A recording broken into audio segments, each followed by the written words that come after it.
Bonjour les amis, bienvenue dans ma cuisine.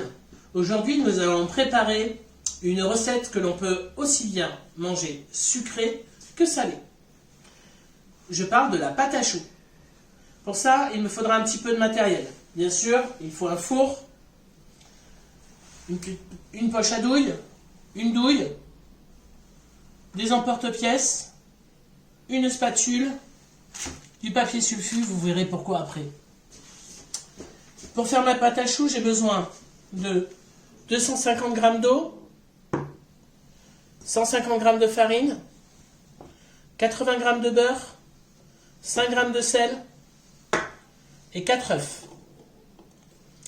Et le secret de ces choux réussis, nous allons préparer un craquelin qui pourra leur donner une jolie forme et une jolie couleur. Pour cela, il me faut 100 g de farine, 100 g de beurre, 100 g de sucre roux. Et puis on utilisera soit un colorant naturel, le curcuma, pour faire les choux salés, soit des colorants en poudre ou liquide pour faire les choux sucrés. A tout de suite. La première chose à faire quand on cuisine, c'est de se laver les mains. Nous allons confectionner notre craquelin. Pour ça, il faut ramollir son beurre.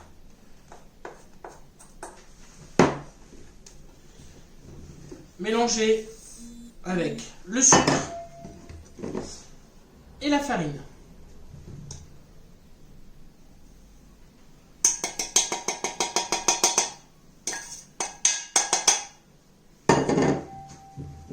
Alors, nous avons mélangé notre sucre, notre beurre, notre farine, et j'ai mis des colorants. Un peu de bleu, un peu d'orange, un peu de vert, et puis pour les salés, du curcuma. Maintenant, tout simplement, je vais les mettre dans une feuille de sulfurisé.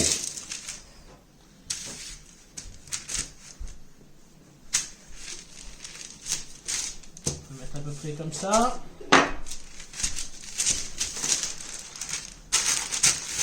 Et je vais les aplatir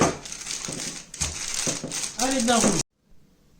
Voilà, j'ai étalé mon craquelin, donc celui au curcuma, le jaune ou le orange, le vert et le bleu. Vous verrez pourquoi après. Maintenant, je vais mettre mon petit craquelin au frigo pour qu'il durcisse. Alors, nous allons passer à la confection de la pâte à choux. Pour cela, je rappelle, il faut mettre 250 g d'eau dans une casserole, 5 g de sel et 80 g de beurre que j'ai coupé en petits morceaux.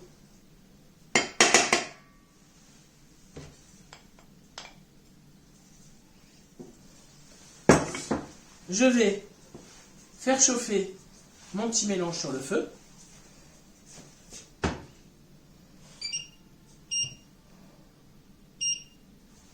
Et je ne vais pas oublier non plus d'allumer mon four à 160 degrés.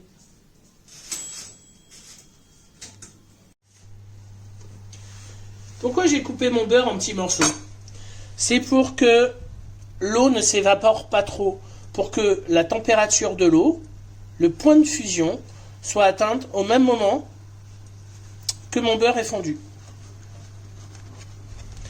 Comme ça, je garde toujours mes 250 g d'eau. Voilà, mon beurre est fondu, mon eau est chaude. Je vais rajouter tout simplement dedans ma farine d'un coup. Et je vais remuer énergiquement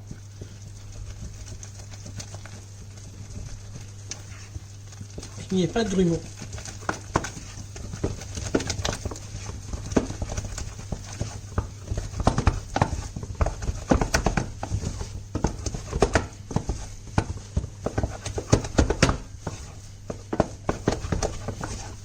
Je vais maintenant sur mon feu, je vais faire dessécher un petit peu ma pâte. Dessécher, c'est quoi? Je vais augmenter un tout petit peu. Voilà. Dessécher, en fin de compte, on veut que de l'eau s'évapore un petit peu. On peut faire sécher un peu notre pâte.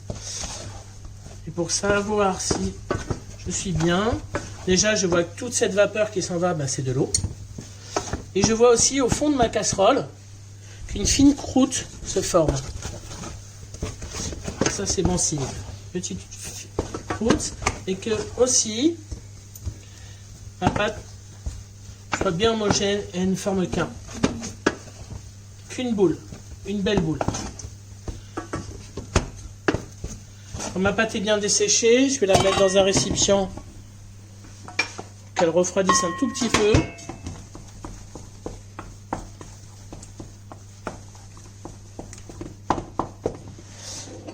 Et je vais rajouter mes œufs un par un.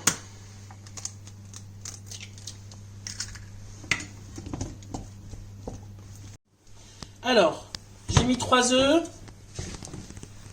dans ma pâte. Pour le dernier œuf, petite technique de chef, je vais casser mon œuf dans un petit récipient. Je vais bien le mélanger avec une fourchette.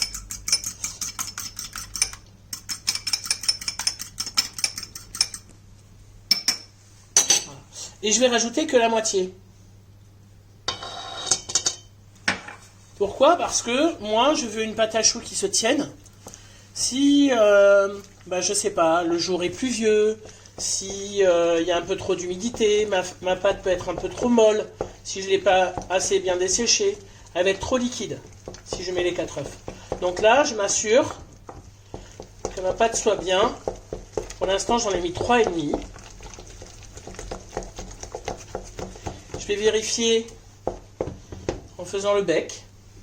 Simplement, je mets ma spatule, voilà, et je regarde. Là, elle est un petit peu trop épaisse, elle tombe un peu trop lentement. Donc, je vais pouvoir rajouter mon œuf entier. Si votre pâte est trop liquide, vous mettrez que 3 œufs ou 3 œufs et demi. C'est vous qui verrez. Je vais maintenant garnir ma poche à douille. J'ai mis une douille unie, cercle.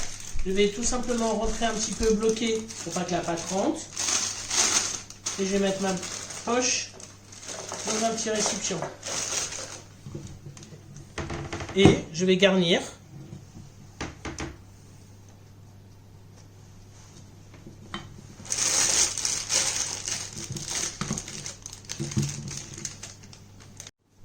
Alors, maintenant je vais sélectionner mes petits choux.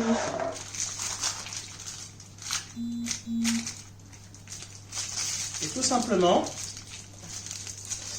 je prends ma poche, je tire bien la pâte tout au fond, je mets ma main en L, LOL, je vais coincer avec mon pouce et mon index, et je vais enrouler mon index, comme ceci. Et je vais tourner au fur et à mesure ma poche, comme ça. J'appuie avec la main droite et je guide avec la main gauche.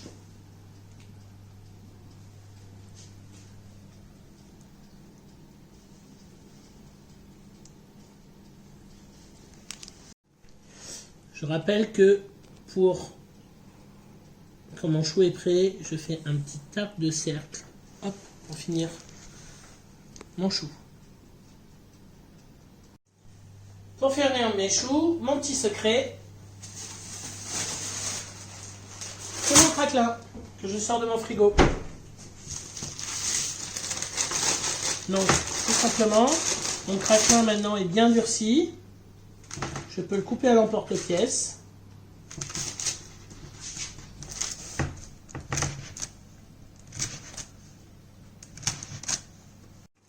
Pour enlever mes petits cercles de craquelin, tout simplement avec un couteau, je vais passer en dessous et je vais poser mon craquelin dessus comme ceci.